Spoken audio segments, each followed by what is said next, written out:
This is Rob, and I'm tearing down a brand new 2018 Mac Mini that just came in the mail.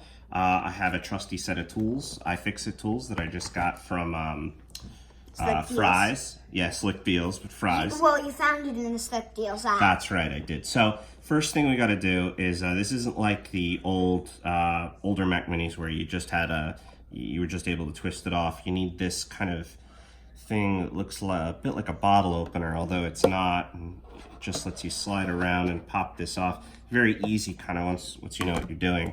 Then there's a set of 6 screws underneath. These are torque security screws, and according to this guy, yeah. So these are T5s. I was inside it a little earlier, poking around. So this seems like it uses T5 and T4 Torx drivers. So we're just gonna take these off. They alternate between these kind of like thumb screws, which you can see here. They're kind of deep, and the low profile ones. And the reason why it's important is because if you don't put them back in correctly, the back end of the case won't sit right. So this kind of nestles in there.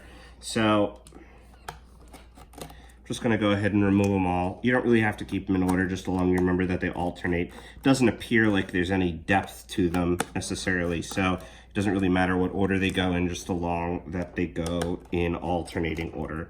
Once you're inside, you have to be very careful. There's a ribbon cable that seems to be connecting the Wi-Fi module. So you'll need, let's see if I can get this up. So you'll need it has a bit of slack in it. You'll again need I believe that it is the same driver. So you'll pull that up.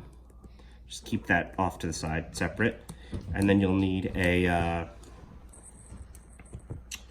little spudger to take off the ribbon cable, and now it just attaches very easily. So what's next?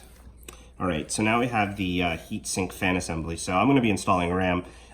It took me a little while poking around here to understand what's going on, but apparently the RAM is inside of this little cage, which is extremely bizarre. I've never seen a computer like that. Typically RAM is, you know, out in the open. So I think, and if you notice, it's hard to get a good video, but there are basically two Torx, looks like T4s in there. And